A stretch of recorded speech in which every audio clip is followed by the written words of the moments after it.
मित्रों, आज एक राज की बात, एक रहस्य की बात हम अपने जीवन की बता रहे हैं। ओम श्री गुरुभ्यो नमः। ओम श्री गुरुभ्यो नमः। अब चूंकि हम कुंडलिनी जागरण के काफ़ी वीडियोस बना चुके हैं, तो लोगों के प्रश्न आए कि आप कैसे कुंडलिनी जागरण के विषय में बात कर रहे हैं, क्या आपको स्वयं को कुंडलिनी जागरण का अनुभव है? तो इन सब प्रश्नों का आज हम जवाब देने के लिए आपके समक्ष उपस्थित हुए हैं कि हाँ, हमने कुंडलिनी जागरण का अनुभव किया है। राम राम राम राम राम राम राम सीता राम सीता राम। कुंडलिनी जागरण के संबंध में जो हमारा वीडियो था, उसमें हमने ये निवेदन किया था कि हम कुछ ऐसे लोगों को जानते हैं जो भौतिकता में लिप्त थे, लेकिन उन्होंने कुंडलिनी जागरण का अनुभव किया।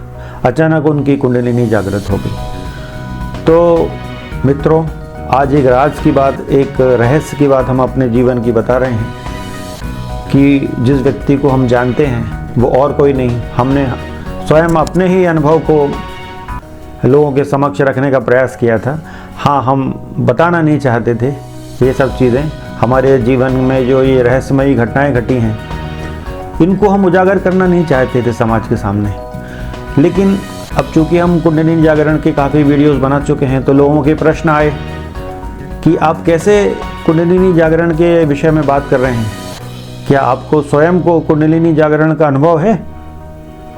कुछ लोगों ने पूछा कि आप कैसे कह सकते हैं, कुंडलिनी विषय की जानकारी आप कैसे दे सकते हैं, कुंडलिनी जागरण की विधियों को आप कैसे बता सकते हैं? क्या आपने खुद ने अनुभव किया है? आप जानते हैं कुंडलिनी क्या चीज़ होती है? तो इन सब प्रश्नों का आज हम जवाब देने के लिए आपके समक्ष उपस्थित हुए हैं कि हाँ, हमने कुंडलिनी जागरण का अनुभव किया है। जैसा कि हमने थंबनेल में लिखा है कि उतना ही प्रत्यक्ष जितना हम लोग सांस लेते हैं, पानी पीते हैं। हमने कुंडलिनी जागरण के अनुभव को जिया है, वर्षों तक जिया है। ये ईश्वर की कृपा है, हमारा तो उसमें कोई योगदान नहीं है। तो अब ये सब हुआ कैसे? तो ये ऐसे हुआ कि एक घटना घटी, शायद 1995 या 96 की घटना होगी, हमको बिल्कुल एग्जैक्ट डेट याद नहीं है। तो उस समय क्या हुआ था कि हमने महर्षि महेश योगी जी का भावातीत ध्यान है, एक ट्रांसेंडेंटल मेडिटेशन कहते हैं उसको, भावातीत ध्यान। तो एक सतपति जी महाराज थे, उनसे हमने भावातीत ध्यान सीखा था। हमारे नर्मदापुरम में ही वो आए हुए थे उनके आश्रम में, तो वहाँ जाकर हमने उनसे भावातीत ध्यान सीखा था और हम रेगुलर उसकी प्रैक्टिस करते थे, रेगुलर उसका अभ्यास करते थे। तो एक दिन क्या हुआ कि कुछ महीने ही हुए होंगे ये भावातीत ध्यान का अभ्यास करते करते, तो एक दिन क्या हुआ कि हम वो साधना कर रहे थे, भावातीत ध्यान की प्रैक्टिस कर रहे थे।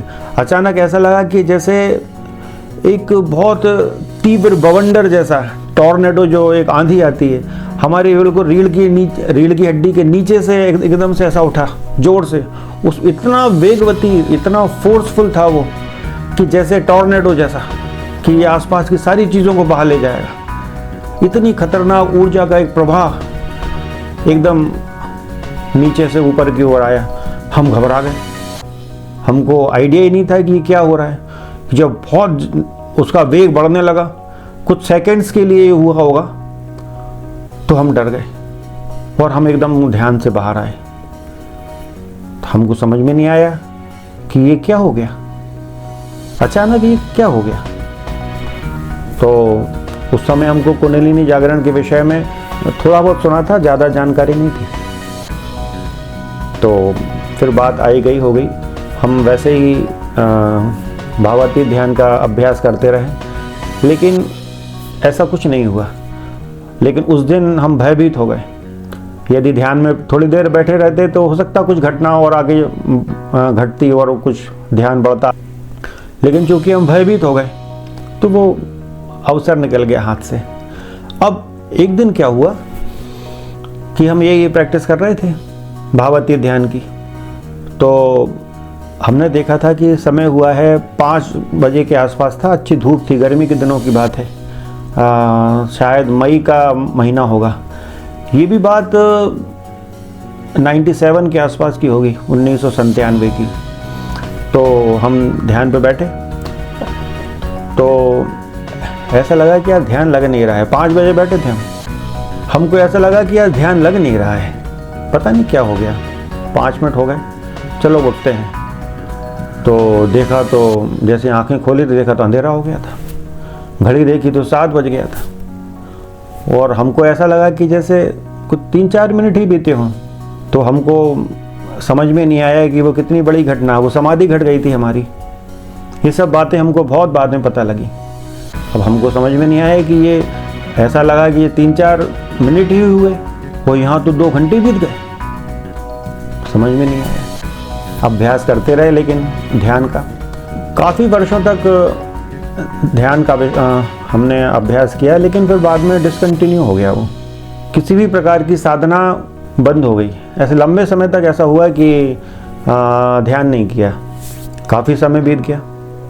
फिर हाँ, भगवत गीता का पाठ जरूर करते थे कभी कभी अर्थ सहित, और हनुमान चालीसा जरूर हम करते थे। मित्रों, हनुमान चालीसा का या हनुमान जी का हमारे जीवन में जो हमें ये आध्यात्मिक उपलब्धियां प्राप्त हुई हैं, इसमें हनुमान जी का कोई बहुत बड़ा योगदान है। हम आगे आपको बताएंगे कि क्या हनुमान जी ने कृपाएं की हैं। तो अब ऐसे कई वर्ष बीत गए। 1995-96 में जो वो बवंडर वाली टॉर्नेडो वाली घटना घटी, फिर 97 में ये हम समाधि में चले गए, जो हम समझ नहीं पाए। लेकिन 97 से लेके 2004 तक एक लंबा समय बीत गया, तो कोई ऐसी विशेष घटना नहीं घटी। लेकिन 28 नवंबर 2004 को हमारी शादी हुई। 28 नवंबर 2004। शादी के बाद अचानक क्या हुआ कुछ समझ में नहीं आया कि हम बीमार रहने लगे। बहुत ज़्यादा बुखार हमको चढ़ जाता था, कई बार 103 के ऊपर चला गया बुखार, मतलब बेहोशी जैसी स्थिति में ऐसा कई बार हुआ कि हम कुछ ना कुछ बड़बड़ाने लगे, ऐसा बुखार आया। तो 4-5 महीने में ऐसा कई बार हुआ कि हम भयंकर बहुत ज़्यादा अस्वस्थ हुए, बहुत बुखार आया। हमारी श्रीमती भी घबरा जाती थी कि ये क्या हो रहा है बार बार। तो मित्रों, एक दिन ऐसा हुआ, वो दिन था 4 जून 2005। शादी के कुछ ही महीने बीते थे, तो 4 जून 2005 का वो दिन था, सवेरा। तो हमारा मन हुआ कि बहुत, उस समय भी हमारा स्वास्थ्य बहुत खराब था, बुखार की स्थिति थी। उस दिन सुबह क्या हुआ कि हम घर पर ही बैठे हुए थे, अचानक रीढ़ की हड्डी के निचले हिस्से में हमको बहुत तेज दर्द हुआ, जैसे किसी ने सुई चुभो दी हो। बहुत तेज पीड़ा हुई अचानक, बिल्कुल रीढ़ की हड्डी का आखिरी पॉइंट, बहुत तेज पेन हुआ एकदम से। उनका न जाने क्या हो गया अचानक। और फिर हमारा मन हुआ कि ध्यान पे बैठा जाए। तो मित्रों, हमने कुछ दिन पहले, हमारे एक ब्रदर हैं, वो आध्यात्मिक अच्छा ज्ञान रखते हैं, तो उनसे विपश्यना ध्यान सीखा था, लेकिन वो हम कर नहीं पाते थे ठीक से, हमसे बनता नहीं था वो। जबकि बड़ा आसान है वो, लेकिन हम वो नहीं कर पाते थे, कॉन्सेंट्रेट नहीं हो पाते थे। तो उनने सिखाया था, तो कुछ दिन हमने प्रयास किया, क्योंकि वो हमसे ठीक से बना नहीं, तो हमने उसको बंद कर दिया। तो उस दिन हमारा मन हुआ कि हम बैठ के ध्यान करना चाहिए कुछ देर, तो विपश्यना करेंगे आज। तो हमने हमारी श्रीमती से कहा कि हमको डिस्टर्ब मत करना, हमारा शायद ऐसा लग रहा है कि ध्यान करने का मन हो रहा है, तो प्लीज़ डिस्टर्ब मत करना। और हमने हमारा दरवाज़ा बंद कर लिया, अंदर से उसको बंद कर लिया। वो दिन जो था 4 जून 2005 का, हम जैसे ही विपश्यना करने के लिए बैठे, तो हमारे शरीर में तो वो टॉर्नेडो फिर से चालू हो गए। जैसे ही ऊर्जा उठी, तो हम 1.5 2 फीट ऊपर उछलने लगे, और वो बवंडर चालू हो गए। शक्ति का, ऊर्जा का ऐसा प्रवाह, उसका ऐसा वेग जो शरीर को दूर ऊपर फेंक देता था। अति वेगवती ऊर्जा, बहुत फोर्स, और शरीर पूरा ऑटोमेटिक हो गया। ऐसी ऐसी योग मुद्राएं हम करने लगे, योग आसन हम करने लगे जो हमने ना देखे, ना सुने, ना किए जा सकते हैं। सामान्य व्यक्ति तो उनको कर ही नहीं सकता, उन योग आसनों को जो हम उस समय करते थे ध्यान की अवस्था में। बड़ा अद्भुत समय था वो, बहुत अद्भुत। याद आ जाता है आजकल भी तो रोंगटे खड़े हो जाते हैं कि ये क्या घट गया जीवन में। ऐसी ऐसी घटनाएं घटने लगी, शरीर ऑटोमेटिक हो गया। बहुत कुछ हुआ उस दिन शरीर में, जिसको हमने बाद में जाना कि हमारी कुंडलिनी जागृत हुई।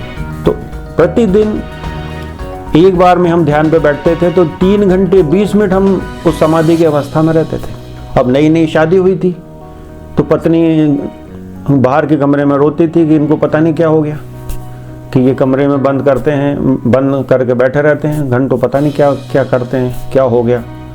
तो हमने उनको बताया कि देखो हमारी कुंडलिनी जागृत हो गई है, ये बहुत बड़ी बात है, बहुत बड़ी उपलब्धि है।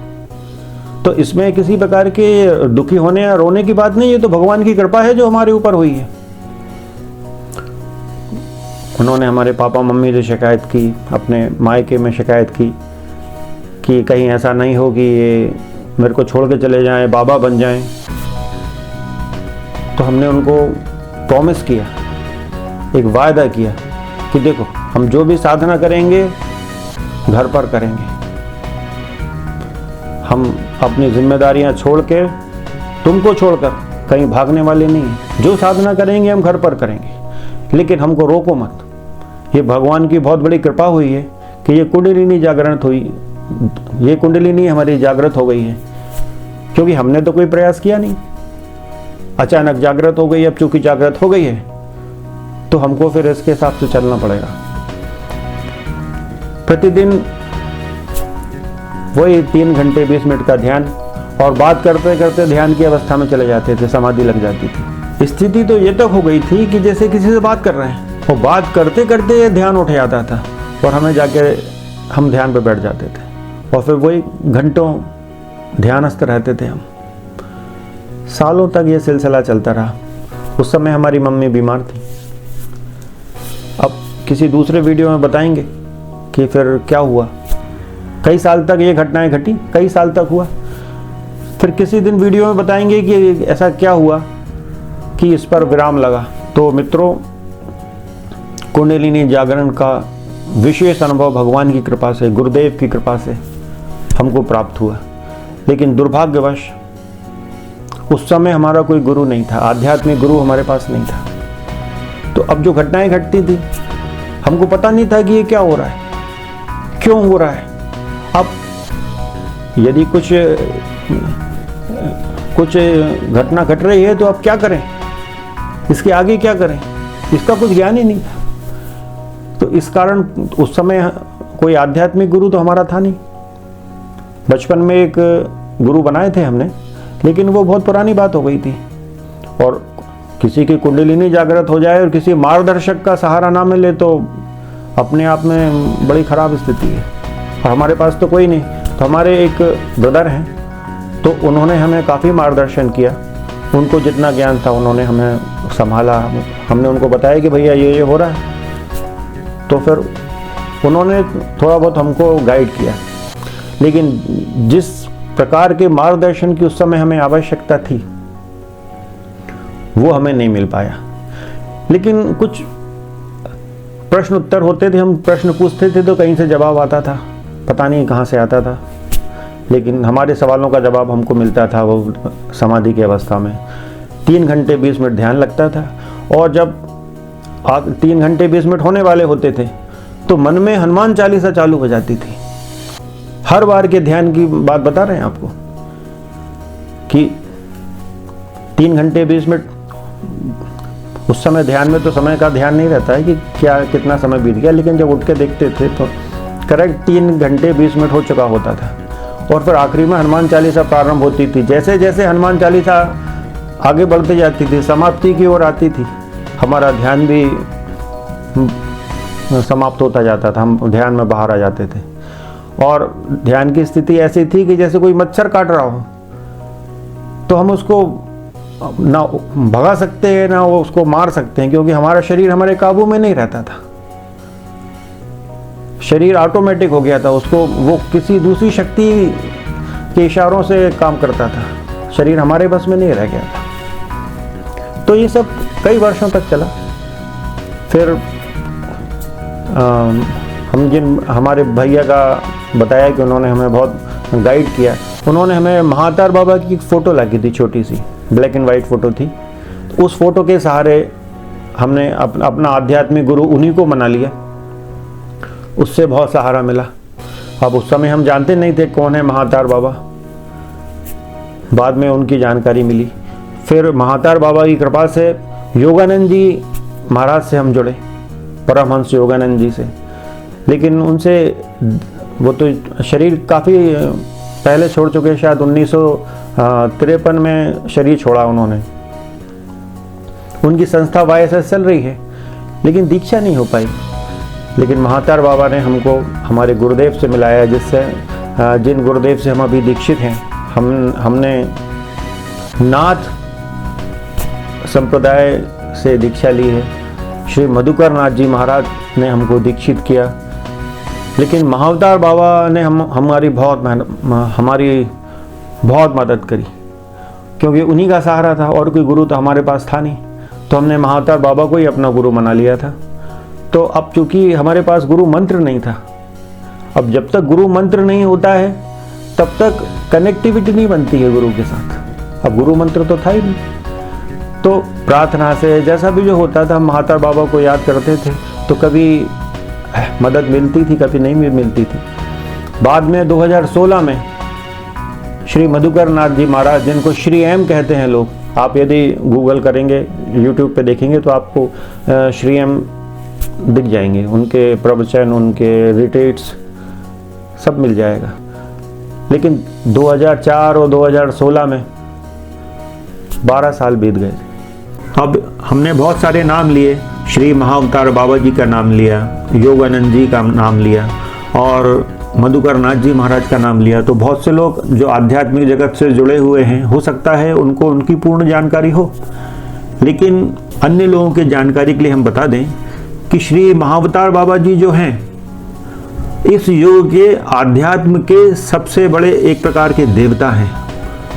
जितने भी भारतीय महान महिषी हुए हैं, महान ज्ञानी लोग हुए हैं, उनमें से अधिकांश लोगों को श्री महाअवतार बाबा जी ने ही पहले प्रेरित किया, फिर उनको दीक्षित किया। उनकी शिक्षा दीक्षा का पूरा इंतज़ाम श्री महाअवतार बाबा जी ने किया। अब हजारों वर्षों से श्री महाअवतार बाबा जी साधकों की मदद कर रहे हैं, सहायता कर रहे हैं, उनके लिए पूरी साधनाओं की व्यवस्था करते हैं और उनकी साधना में उनको आगे बढ़ने का रास्ता दिखाते हैं। एक बार हमने गुरुदेव से पूछा था कि कितने प्राचीन होंगे श्री महाअवतार बाबा, तो उन्होंने कहा कि वो तो बहुत प्राचीन युग से सहायता करते आ रहे हैं साधकों की, क्योंकि जब शंकराचार्य जी शरीर छोड़ने के लिए गए हिमालय, तो श्री महाअवतार बाबा ही उनको लेके गए। हजारों वर्ष से श्री महाअवतार बाबा इस कार्य में लगे हुए हैं। और जैसे हम क्रिया योगी हैं, तो क्रिया योग के जो प्रारंभ माना जाता है वो आदि योगी से माना जाता है। आदि योगी है शिव। तो कुछ लोगों का मानना है कि श्री महाअवतार बाबा कोई और नहीं, साक्षात शिव ही हैं, शंकर जी ही हैं। तो अब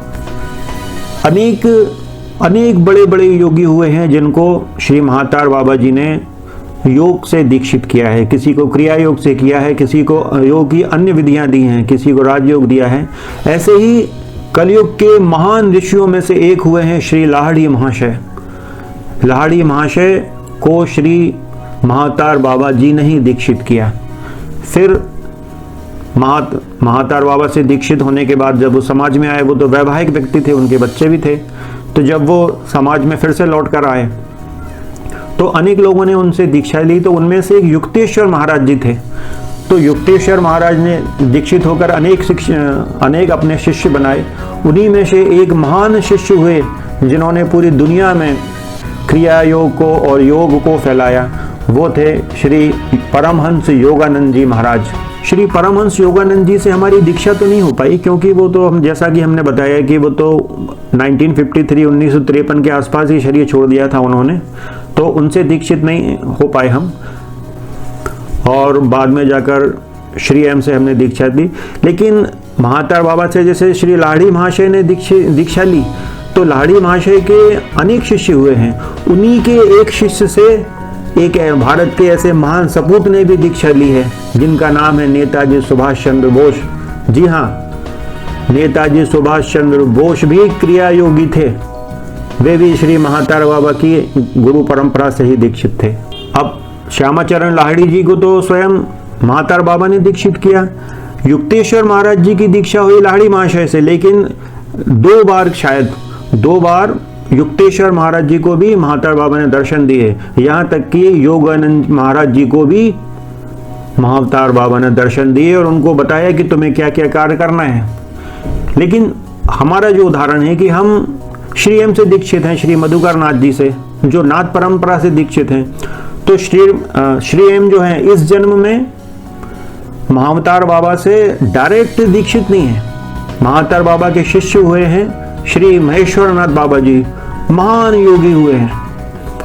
उन महेश्वरनाथ बाबा जी से श्री एम को दीक्षा मिली। ये मधुकर नाथ जी जो उनका नाम है, वो भी उनको श्री महेश्वरनाथ बाबा जी से ही मिला। श्री एम कहें या मधुकर नाथ जी कहें, ये गृहस्थ हैं, ये सन्यासी नहीं है। महावतार बाबा की ही इच्छा से ही और श्री महेश्वरनाथ बाबा जी की इच्छा से ही उन्होंने विवाह किया, और वे समाज में घूम घूम कर महावतार बाबा की शिक्षाओं का प्रचार प्रसार कर रहे हैं, पूरा समय उसमें दे रहे हैं। हमने एक बात और कही कि हम तो शुरू में ज़्यादा महावतार बाबा को जानते नहीं थे, तो हमको जानकारी लगी कैसे? तो हमारे भैया ने हमको ब्लैक एंड वाइट फ़ोटो ला के दी थी, वो आप चित्र में देख सकते हैं कि ये फ़ोटो ला के दी थी। लेकिन हमें ज़्यादा जानकारी नहीं थी श्री महावतार बाबा की कि कौन है, कितने शक्तिशाली हैं। तो एक पुस्तक है, आप चित्र में देख सकते हैं, एक पुस्तक है जो विश्व की प्रसिद्धतम पुस्तकों में से एक है। उसका नाम है योगी कथामृत, जो श्री परमहंस योगानंद जी द्वारा लिखी गई है। यह पुस्तक जब हमारे ज्ञान में आई और जब हमने इसको पढ़ा, तो इस पुस्तक ने तो आध्यात्म के समझ लो दरवाजे खोल दिए। हमको ये ऐसे ही नहीं मिल गई पुस्तक। हम किसी कारण से इटारसी गए हुए थे, नर्मदापुरम के पास ही इटारसी एक जगह है। जैसा कि हमने बताया कि हम तो वकील हैं, तो हमको किसी कोर्ट के किसी काम से इटारसी जाना पड़ा। तो वहाँ कुछ श्री महावतार बाबा की कुछ ऐसी चमत्कारिक घटना घटी कि हमको उनकी कुछ लीलाओं का, महावतार बाबा की लीलाओं का ज्ञान हुआ, उनके कुछ चमत्कारों का ज्ञान हुआ। और वहाँ से तुरंत लौटने के बाद हमने पुस्तक ढूंढी, क्योंकि जिस व्यक्ति से हमारी वहाँ मुलाकात हुई थी तो उसने बताया था कि ये सब जो बातें बता रहा है वो महावतार बाबा की, तो वो उसने एक पुस्तक में पढ़ी है जिसका नाम है योगी कथामृत। तो हम तुरंत आए, बाजार से हमने पुस्तक खरीदी और वो पुस्तक पढ़ी। तो उस योगी कथामृत पुस्तक ने पूरे ज्ञान चच्चू जैसे खोल दिए हैं। गजब की पुस्तक है वो, अद्वितीय ग्रंथ है। परमहंस योगानंद जी महाराज ने उसमें तो अपनी पूरी शक्ति डाल दी है। तो जो भी साधना पथ के लोग हैं उनको उस पुस्तक को जरूर पढ़ना चाहिए। अब लेकिन उनसे दीक्षित तो हो नहीं पाए, तो फिर हम पुकारते थे अपने गुरु को कि हमारे गुरु कौन है, हमारे गुरु कौन है। महावतार बाबा से हम निवेदन करते थे, क्योंकि हमको तीव्र इच्छा थी कि ऐसा कोई गुरु मिले जो जिससे आमने सामने बैठकर दीक्षा ली जा सके, उनसे बात की जा सके, उनको चेहरा देखा जा सके, उनके साथ रहा जा सके। तो एक यात्रा निकली। श्री एम ने एक वॉक ऑफ होप करके एक यात्रा निकाली, जो कन्याकुमारी से श्रीनगर तक उन्होंने पूरा पद यात्रा की। उन्होंने अनेक दिव्य उद्देश्यों से ही इस यात्रा को किया था। तो इस यात्रा के माध्यम से ऐसे बहुत से हमारे जैसे लोग थे जिनको गुरुओं की तलाश थी, जिनको प्रॉपर गाइडेंस नहीं मिल पा रहा था, ऐसे शिष्यों को ढूंढने के लिए श्री एम निकले। तो ऐसे ही यात्रा में जब वो यात्रा जम्मू कश्मीर पहुंची, तो जम्मू में हम जाके उनसे मिले। क्योंकि उसके पहले जब हमारे नर्मदापुरम से यात्रा निकल गई, हम उनको जानते नहीं थे, हमें नहीं पता था कौन श्री एम। पेपर में भी आई थी न्यूज़, लेकिन हम नहीं जानते थे। तो वो निकल गए। लेकिन बाद में जब ये पुस्तक हमारे हाथ में आई, उनकी लिखी हुई, उस पुस्तक का नाम है कि एक हिमालयवासी गुरु के साये में एक योगी का आत्मचरित्र। ये इसकी फोटो आपको इस वीडियो में दिख जाएगी। तो ये भी पुस्तक हमने पढ़ी, तब हम पीछे भागे उनके कि ये तो नर्मदापुरम से ही निकल गए। तो लेकिन उस समय थोड़े केस में, बड़े केस चल रहे थे कोर्ट में, हम बहुत ज़्यादा व्यस्त थे, तो हम यात्रा में शामिल नहीं हो सकते थे। तो 2-3 महीने बाद फिर हम यात्रा में गए, लेकिन वो यात्रा तब तक जम्मू पहुंच गई थी। तो जब यात्रा जम्मू में रुकी हुई थी तो हमने नेट से पता लगाया कि कहाँ है। फिर हमने रजिस्ट्रेशन कराया और फिर हमने जाके वहाँ गुरुदेव से मिले। हम उस यात्रा में शामिल हुए, वॉक ऑफ होप में, जिसको हिंदी में आशा यात्रा कहते हैं। गुरुदेव ने बहुत प्यार से हमारा वेलकम किया, पूरे परिवार से मिलाया। और उसके बाद फिर जब पादवेज वर्ल्ड स्कूल में रिट्रीट हुई गुरुदेव की, तो वहाँ फिर गुरुदेव से हमने क्रिया योग की दीक्षा ली। लेकिन 2004 में कुंडलिनी जागृत हुई और 2016 में दीक्षा मिली क्रिया योग की। तो एक लंबी अवधि बीत चुकी थी, 12 वर्ष बीत चुके थे। इन 12 सालों में बहुत कुछ अनुभव किए, बहुत कुछ खोया, बहुत कुछ पाया। क्योंकि नई नई शादी हुई थी कुछ ही महीने पहले, अब अचानक साधना में उतरना पड़ा, तो हमारी पत्नी को भी बहुत सहना पड़ा। क्योंकि हम दिन में अधिकांश समय तो ध्यान में रहते थे। एक बार में ध्यान में बैठते थे तो 3 घंटे 20 मिनट बाद उठते थे। हम तो अंदर ध्यान में रहते थे, लेकिन हमारी पत्नी बाहर बहुत दुखी रहती थी, रोती थी, बहुत परेशान थी। तो हमने सोचा कि क्यों ना ऐसा कुछ हो जाए कि ये भी ध्यान करने लगें, ये इस चीज़ को समझने लगें। तो फिर एक दिन हमने उन पर शक्तिपात किया। शक्तिपात क्या होता है और हमने शक्तिपात कैसे किया, ये हम किसी दिन बताएंगे। लेकिन हमने उनके ऊपर शक्तिपात किया, तो उस दिन से वो शक्तिपात करते ही उनकी कुंडलिनी जागृत हो गई, उनकी भी। और फिर वो भी प्रतिदिन ध्यान करने लगी, उनके भी बड़े दिव्य अनुभव। हम लोग रोज़ डायरी में नोट करते थे। वो जब ध्यान से उठती थी तो हमको बताती थी कि आज ये हुआ, आज ये देखा मैंने, वो देखा। एक दिन तो ऐसा हुआ कि हमारी श्रीमती कमरे में ध्यान कर रही थी और हम बाहर वेट कर रहे थे, क्योंकि वो ध्यान करने के बाद हमको बताती थी कि आज ये हुआ, आज वो हुआ। तो हम वेट कर रहे थे और वो ध्यान कर रही थी अपना। तो अचानक उन्होंने हमको बुलाया कि वकील साहब, वो हमको वकील साहब कहती हैं, कि वकील साहब आइए, कुछ अजीब सा हो गया है। तो हम गए एकदम दौड़ के, हमने कहा पता नहीं क्या हो गया।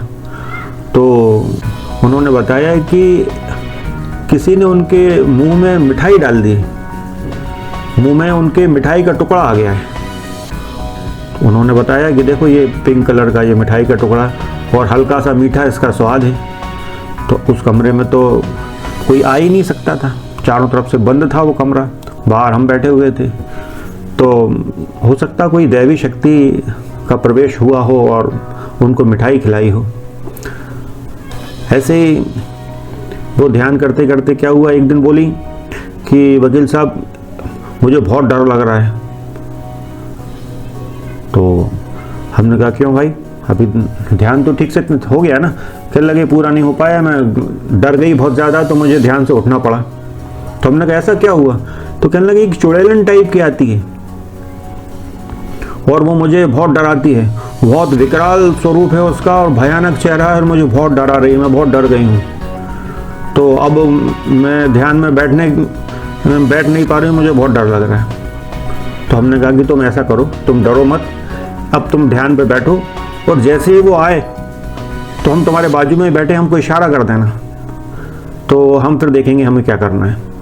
तो वो चली गई ध्यान में, एकदम बैठी और गहरा ध्यान में उतर गई वो। तो जैसे ही वो चुड़ैलन आई उनके ध्यान में, तो उन्होंने कहा वकील साहब, ध्यान में ही कहा उसने कि वकील साहब वो आ गई। तो फिर हमने उसके ध्यान में प्रवेश किया, श्रीमती के। अब ये कैसे हुआ ये हमें नहीं मालूम। हमने उनके ध्यान में प्रवेश किया और उस चुड़ैलन को हमने मारा, उसका वध किया, और उस वध किया तो वो मर गई चुड़ैलन। तो ऐसे हमारी श्रीमती को उस भयानक चुड़ैल के आतंक से मुक्ति मिली।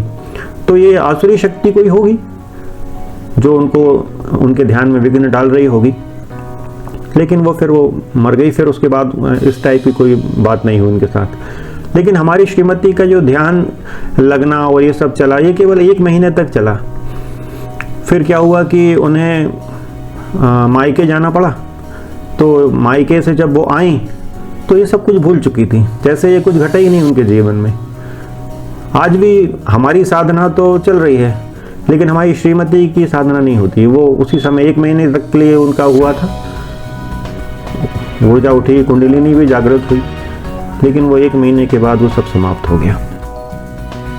अब उच्च कोटि की अनुभूतियाँ भगवान की कृपा से हमको हुई। अब ये क्यों हुआ?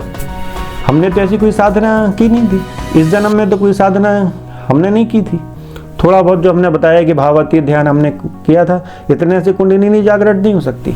तो फिर 2016 में हम कई लोगों से पूछते रहते थे कि जैसा कैसे हो गया। बहुत कम लोगों से हमने पूछा, सबको नहीं बताई हमने ये बात, लेकिन कुछ लोगों से हमने पूछा कि ये क्या हुआ, तो उसका हमको संतोषजनक उत्तर नहीं मिल पाया। फिर 2016 में श्री एम से जब हम दीक्षित हुए तो हमने उनसे सवाल पूछा कि सर ये हुआ, ये क्या हुआ? तो उन्होंने कहा कि बेटा तुम्हारी कुंडलिनी जागृत हो गई थी। तो हमने कहा सर ये कुंडलिनी जागृत हो गई तो फिर ये सब शक्तियाँ चली क्यों गई? तो उन्होंने कहा कि तुम्हें ठीक से मार्गदर्शक नहीं मिल पाया, कोई गुरु नहीं मिल पाया। हमको तो पता था कि हमारी कुंडलिनी जागृत हो चुकी है, लेकिन गुरुदेव ने उस बात को कन्फर्म किया कि तुम्हारी कुंडलिनी जागृत हुई थी।